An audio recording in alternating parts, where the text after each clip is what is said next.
Hello friends, welcome back to this video on analog communication. In this video, I am going to talk about the pre-envelope and natural envelope. And in my next video, I will be talking about the complex envelope. So these two videos will be very important and I want you to watch these videos very carefully. So the first term is pre-envelope. So what is pre-envelope? Pre-envelope is a complex signal. So now you are confused. What is a complex signal? So I hope you remember what was a complex number. A complex number was a number when we have the real part as well as imaginary part which was denoted by I or J. So similarly we have a complex signal. So the pre-envelope is a complex signal. How it can be obtained? It can be obtained by adding the signal with its Hilbert transform in phase quadrature. So if you are confused, we will see the mathematical part as well. As of now, I want you to understand its definition. The definition of pre-envelope says it's a complex signal which is found out using addition of signal with its Hilbert transform in phase quadrature.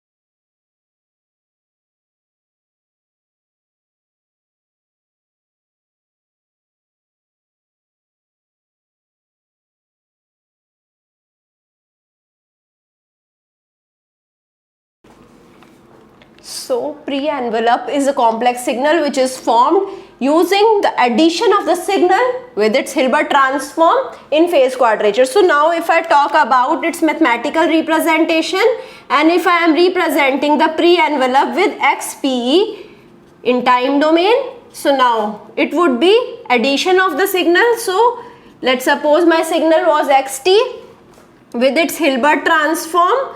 So x cap t represents the Hilbert transform in phase quadrature. So now J represents the phase quadrature.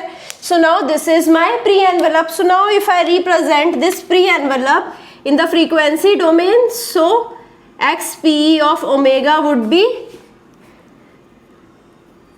let the Fourier transform of xt be x of omega plus j. What was the Fourier transform of Hilbert transform? So it was minus j signum of omega x of omega. So I hope you remember the Hilbert transform in the frequency domain. If you still have any doubt, you can go and watch my previous video on Hilbert transform where it was explained that how the Hilbert transform in the frequency domain was represented as minus j signum of omega. So now if I represent xp of omega, so now it would be equal to x of omega minus j square signum of omega x of omega. We all know the value of j square, it is minus 1. So I can represent it as xp omega is equal to x of omega minus j square is minus 1 signum of omega x of omega. So now again just simplifying it, so it would be x of omega. These both x of omega are same. So I should represent both of them with small x. So now x of omega plus 1 into signum of omega. So I am skipping 1. It is signum of omega into x of omega. Now I can take x of omega common. So I am left out with 1 plus signum of omega into x of omega. Now I know what is signum of omega. So if I represent signum of omega, so signum of omega is, we all know, it is 1 when omega is greater than 0, it is 0 when omega is equal to 0, and it is minus 1 when omega is less than 0. This is how the signum of omega is represented. So now if I put these values here, so now let's understand this signal. So if I represent xp of omega for different intervals, so let's see this XPE of omega for omega greater than 0. So when omega is greater than 0, so XPE of omega would be 1 plus signum of omega is 1. So 1 plus 1 into x of omega, which is twice of x of omega. Now at omega is equal to 0, so second part would be omega is equal to 0. At this term is 0, so I'll be having x of omega. Now at omega less than 0, so now we'll be observing it for omega less than 0. So now this is minus 1. So 1 plus of minus 1, it is 0. So here I'll be having 0. So now why I was finding out the pre-envelope. The pre-envelope was used to find out the required frequency or the important frequency. So we are rejecting all the unwanted frequencies. Mostly the unwanted frequencies are the negative frequencies. So you can see I have rejected the unwanted negative frequencies. So I can say it rejects negative frequencies. So now if I observe the conjugate of pre-envelope, so X conjugate PET. So now what is the conjugate? Conjugate is represented by the same function, only I'll invert the sign of J. So it would be X of T. So here I'll be having minus J X cap of T. So now if I observe the conjugate of pre-envelope in the frequency domain, so here I'll be having x of omega minus j. Again the Fourier transform of the Hilbert transform is minus j signum of omega x of omega. So now again we'll simplify it. So I'll be taking x of omega common. Here I am left out with 1, and here minus and minus will get plus j square into signum of omega. So now j square is minus 1.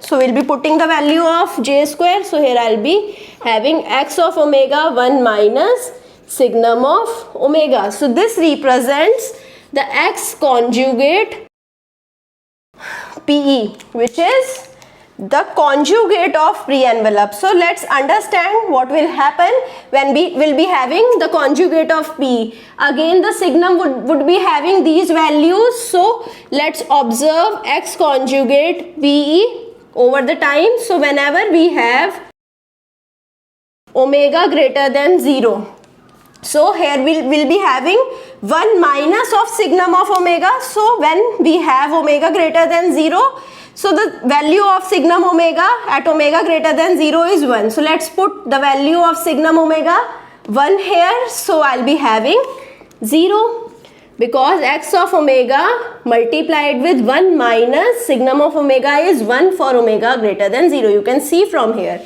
So it is 0. So now let's understand what would happen when omega is equal to 0. So put the omega value is equal to 0. So signum of omega is 0.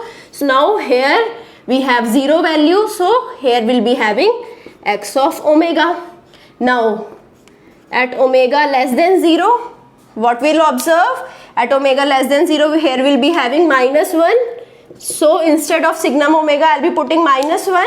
So here we'll be having x of omega 1 minus minus 1. So 1 minus minus 1 would be 2. So here I'll be having 2x of omega. So now from here I can see the conjugate of the pre-envelope represents the negative frequencies only.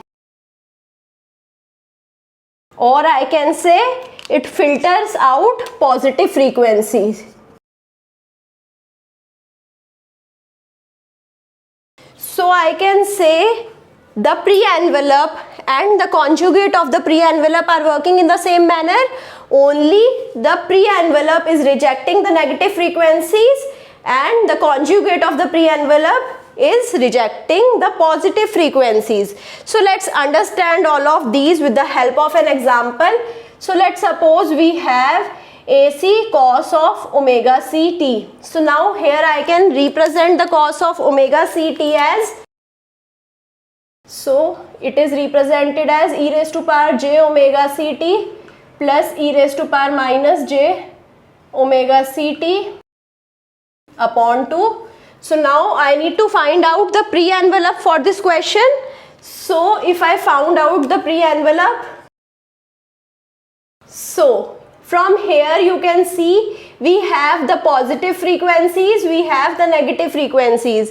So what you want in the pre-envelope, I am, where was it? So here I am accepting all the positive frequencies and I am multiplying it with 2 and I am rejecting all the negative frequencies. So I can say it is AC e raised to power j omega ct upon 2 into 2, and this is rejected. So here this term, because it is the negative frequency, it is rejected. So here I will be having the answer, which is AC e raised to power j omega ct. So now from here you can understand what is the pre-envelope. It is very simple to find out. So now let's find out the pre-envelope for another question. So here I will be having AC mt cos omega ct. So now here will be following the same procedure. So I can represent this as AC mt e raised to power j omega ct plus e raised to power minus j omega ct upon 2. So this is the representation of cos omega ct. So now here I will be rejecting the negative frequencies and multiplying the positive frequencies with 2. So here I will be having 2AC mt e raised to power j omega ct upon 2. So here I have AC mt e raised to power j omega ct. So this represents the pre-envelope of this signal. So now if I observe this signal carefully, so here I am having a complex term. So e raised to power j omega ct represents a complex term. So now if I observe this signal in the frequency domain, so here mt multiplied with e raised to power j omega ct. So what is this signal? If I have to find out its Fourier transform, so what it would be? So AC would be AC only, it's a constant. So mt multiplied by e raised to power j omega ct, it represents the frequency shifting property. So again I will be having mf minus fc. So this is representing my pre-envelope. So if I represent it on the frequency axis, so here it is 0, it is 0 here, it is xp f. So now here at fc I will be having my signal mt. So now what was my mt? I took the mt to be like this. This was my, sorry, this is mf. This is mf. Now you can see on the frequency axis, this was my message signal or M signal, whatever I have taken it. So now this M signal has shifted to the frequency Fc. So now if I am representing my message signal like this, this is how I used to represent my modulated signal. So the modulated signal's pre-envelope would be shifted at Fc. So now I hope you understood what is pre-envelope and how I can find out the pre-envelope mathematically and how I can imagine it on the frequency axis. So now coming to the natural envelope. Natural envelope is nothing, it is simply the magnitude of the pre-envelope. So we have already found out the pre-envelope. So if I find out the pre-envelope, in the question 1 it was AC raised to power j omega ct. So for question 1, the natural envelope, so I am representing it by x and t. So it would be the magnitude of xpt. So the magnitude of pre-envelope is the natural envelope. For first question, XPET was AC e raised to power j omega CT, AC e raised to power j omega CT. So what would be the magnitude? The magnitude is AC. So now in the second question, we'll again see it. So in question 2, X of NT would be the magnitude. So now what was the pre-envelope? The pre-envelope was AC MT e raised to power AC MT e raised to power j omega CT. So what would be the magnitude here? So the magnitude would be AC MT. So now how I would represent it? So here it was ACMF. Now how here I'll be representing it?